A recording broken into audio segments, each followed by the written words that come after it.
And bonjour. This is Bruno, Uncle Bruno from the LARVOL Group. And I'm here with Daniel and David. We're going to talk about the upcoming conference in Berlin. Back to Berlin. I was there for ESMO. Now it's ESMO AI. And so Daniel and David are going to talk about some of the work that we have done in the AI field. Welcome to the podcast. And thank you, Daniel. Thank you, David, for joining. Yes. Thank you for having us. I haven't Well, been on in a while. yeah. As we were preparing for the podcast, Daniel started to make his Borat voice, and then we couldn't concentrate to prepare. So we're going to avoid any reference to Borat, please, in this. If not, this podcast is going to go out of control. So what I'd like you to do is to, well, first, I'd like to tell the audience, if you are at ESMO AI, Judith Perez and I will be there. We'd love to say hello. Please tell us. And I'll have my standard purple outfit, so it'll be easy to spot in the ESMO AI crowd. Also, during this podcast, if you have any questions, any comments, we'd love to hear from you. So I'm going to pass the baton now to Daniel. We're going to show you on our platform Clean how we use AI to do one thing, but one very important thing, which is to extract sentiment. We're into sentiment. We're extracting sentiment from all of the exposed tweets from 6,000 verified oncologists. And we do that real time, near real time. And that allows us to bring color to the analysis of what's happening at any Congress. So the microphone is all yours, Daniel. Right. So I'm sure you're very familiar with Clin if you are a regular viewer of these live streams and podcasts. But just to give you a quick overview, this is like Wikipedia for oncology data, right? Anything that you can think about is here, and we will collect it and we'll allow you to compare it live. And we're gonna let's go to conferences because that's a tab that I think sentiment is more visible in.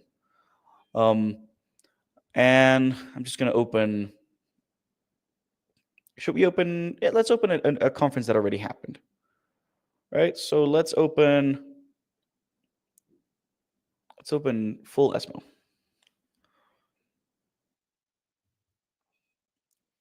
So what you're seeing here is a full sentiment analysis of the whole of ESMO, right? So we've got the top trials by number of expos, the top influencers by expos, top companies by expos, and these graphs all represent the number of expos that were done for this particular trial, right? We have over here a rating that's based on the general sentiment that we extracted from that trial. We track, as Bruno mentioned, around 6,000 oncologists on X, and every single tweet that they put out that has to do with oncology, we capture, and then we will kind of rate the sentiment of that particular thing. So let's look at a clear example. Let's go over here to, so I just clicked open the top trials by expos and I expanded that graph. So this is a very clear picture of what ESMO was like, social media-wise. Now, it's important to note that the vertical axis here is the number of views, right? So many of these posts, maybe they don't get the same number of tweets, but they have a much higher reach. So don't be fooled by the length of this line and number of tweets. The number of views really is how much visibility that post got. I'm going to click in here onto the practice changing or strongly positive sentiment. So we can see, right? On our feed, you will be able to see who did that post and what the copy of that post is. And actually, if you click in, it'll take you to X, so you can see if that's a reply in a thread, right? If that's a tweet on and of its own, so on and so forth. But let's go through a couple of them, right? Excited by the ESMO 2025 buzz on bladder cancer, Keynote 905, showed, I'm not going to pronounce that, Pembro slashing risks in muscle invasive BACOS jumped to 67% at 2 years versus 52% with chemo alone. Game changer for perioperative cure, right? So we automatically tag that as strongly positive. Our AI is very, very good at extracting the sentiment for these X posts and getting it and putting it out. So good, in fact, that if somebody puts no MRD, we will capture that as positive. And if somebody says too much diarrhea, that's the tweet. And we're referring to something else on the thread, that would be negative. But you get a very, very clear picture, Too much diarrhea close to live. is relatively easy for an AI to say that's a negative. Yeah, No MRD, arguably, no MRD is tougher. it's tougher. Now, the most important data, as often, is a negative, because that's where people say what they really think. And often, by the way, the neutral is just a polite negative. So the golden color here, which is neutral, usually you can, between the line, get a sense that they're actually kind of critical of the clinical trial. So pick one of the biggest negative and see what the negatives are, because not only the AI extract negative, but it will differentiate based on the reason for being For negative. negativity. Correct. So here we go. This is for dynamic 3. And it had a lot of negative reactions, right? 19 negative reactions in total with 26,000 views. And we go from lack of efficiency to lack of efficiency and lack of financial reimbursement. Lack of efficiency, same. Toxicity and lack of efficiency. So essentially, the drug, I don't know if, I don't This even was know not if great. it's a customer of ours. So, but I'm going to say the drug doesn't work. It's highly toxic. It's very expensive. That's Basically. essentially what these people are saying. I'm not saying that's what Larvol is saying, by the way. And we've got 2 design issues. So the trial was also just Well, plainly also, the wrong. design is flawed.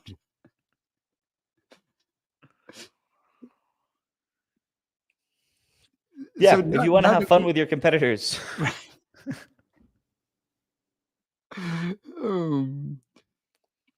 It's Come not in. Larvol saying that, but we're not saying that. We don't have an opinion, but that's what some KOLs said. Now, a few of them are still saying positive things, so let's see, right? Right. So if we look at dynamic 3, No, not. What is he saying? Say practice changing, data ahead. this is, Maybe it's a mistake. I think this is a mistake. No. Let us understand what's going on here. We'll check later. But essentially, this is not a positive trial. This is a positive trial. Tropion Breast 2. Right? 9 strongly positive tweets, viewed 20,000 times. Clearly This is a positive. very positive trial. Let's look at the negative. So a few people found a way to be negative about that trial. It's probably going to say it's too expensive. Let's go through this one. Keynote 905. Yeah.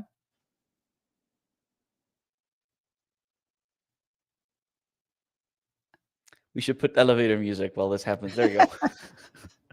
So 2 people said that it had lack of efficiency. And then the other 2 just said like there was no neoadjuvant therapy and only cystectomy. Okay. So there are people who are going to have But then the other person contradicted him and said not cystectomy. So okay. some So people there is maybe weren't fully on on the session. Right. So we're going to close on this part of our podcast in a second and move to David to talk about a different kind of AI that his team has built. But before that, any final point, Daniel, on our use of AI, which is unique to us because of the way we apply it. By the way, it's not just hashtag, and it involves actually a good amount of human curation in addition to the use of AI. And because of that, and of course, a hyper curated list of KOL, right? And that mix makes actually offering very differentiated in how we can, in real time or near real time, get a readout from the conference result about what's going on. I have no closing. We're just very good at it, and it's a very fun thing to watch. And if you didn't attend the conference or did attend the conference, and you want to get a general picture of what the sentiment for the trials were at the end of it, I think it's one, if you attended, a great ally for presenting your materials at your report post conference. And if you're not attending or you're attending virtually, it's a very, very good tool to gauge general like sentiment, and then also understand what you should be looking at after a conference. The rapid readout we have of a conference using this technology, nobody does it, and nobody can do it except these guys. Right. On that note, let's talk about our Over to David.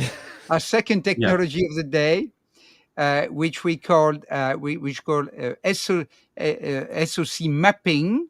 And it's actually a way to use, in this case, LLM. We leverage the power of the, $500 billion already spent in building, $500 billion already spent.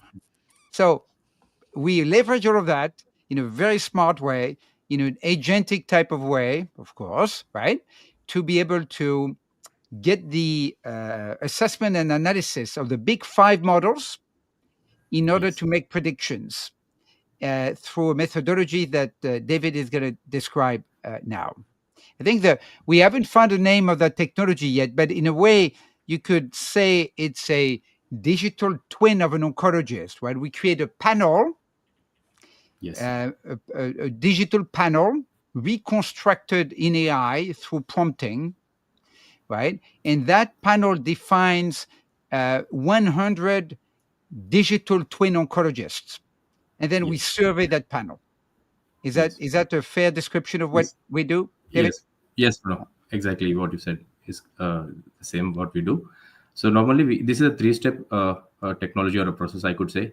So the first step, we would run a prompt on all these top five platforms.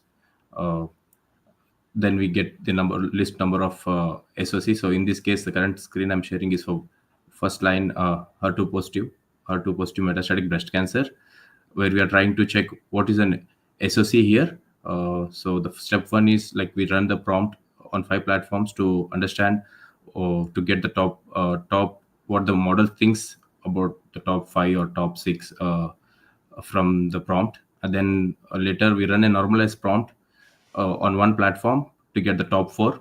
Then we run our ASP technology, in which again we, as Bruno mentioned, we would like run in 100 oncologists, where we say we mix the oncologist criteria like 70% US and 30% non-US. And yes, so after we run those, we get top 4. In this case, for HER2 metastatic breast cancer, we have Presumab, that is like Trast and Taxane. We have NR2 on the second option, induction chemotherapy, and Trast plus chemo. So this is an example of how we did an SoC mapping for 1L HER2 metastatic breast cancer. We can clearly see that currently this is 49.6% overall AI results based on the 5 platforms.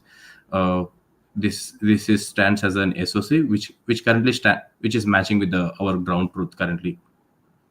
So I met the VP of Medical Affairs, one of the top pharma, a month ago or 2, and he said, down the road, our business is changing, and rather than educating doctors about the new data, we need to educate AI about the new data, because people, patients and doctors, go to AI to know what is standard of care.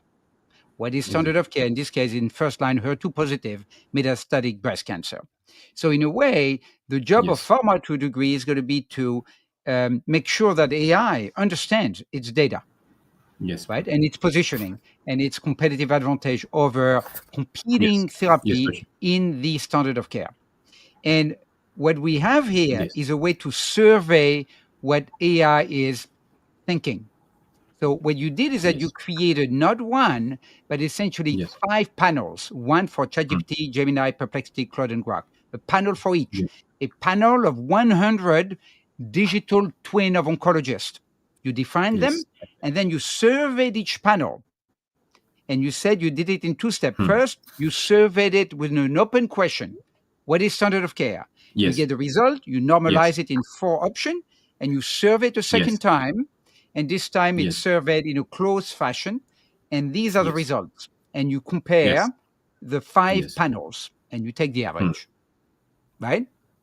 And then, because we're running out of time, I'd like you to show how you were able to validate that technology with the polls, the surveys that oncologists are running on X. So the way you Yes. did that is that you essentially ask the question, the survey Yes. that was posted on X, and before the results were posted, you ask your Yes. technology, your panels, to say, what do you think the oncologists are going to say, right? What do you think they're going to say? And you did it in Yes. various Yes. of key Yeah. cancer areas, and you get and that's an Yes. example of survey, right? Example of what we do. Yes. Yes. This is an And example of what we here, do. the number one area says 92. I cannot read; it's too small. But we say 83, and the survey says how much? 70%. It says 70%. The actual So, poll okay, says, that's the right. actual result So says you can 83%. see we're pretty Yes. close. Now that's a good example. Yeah, Sometimes not as good, yes. but overall, when you do the Yes. statistics, when you do the scatter plot and you calculate the R R square, square. it's 0.63, and that's good. Now people in Yes. AI would say, well, Yes. if you can get to 0.8, that's even better. 0.63 means that 63% of what you see here Yes. is actually not due to randomness, but due to the fact that your model does predict, Yes. right, Correct. what Yes. people will answer. So that's pretty good. Yes. That's pretty good, I Yes. think. I'm proud Pretty of what real. you were able to do here. Yes. So, This is a sorry, finish your point. So this is a scatter plot where the R square is 0.63. This is for 47 polls across different cancer areas. These were run before the live results were announced using our technology, ASP technology. All right. And soon, hopefully, we can publish this because this is actually Yes. unique. Nobody's done that before. And this is very powerful. So, the audience, if you're interested in the work that our team is doing in AI and oncology, that's all we care about: AI, data, and oncology, the intersection of these three. That's where we spend our day. We spend our days and nights and our weekends on this. And so, if you want to know more, let us know, or let's meet in Berlin in a few days at ESMO AI. That's it. Usually I say au revoir, so auf Wiedersehen.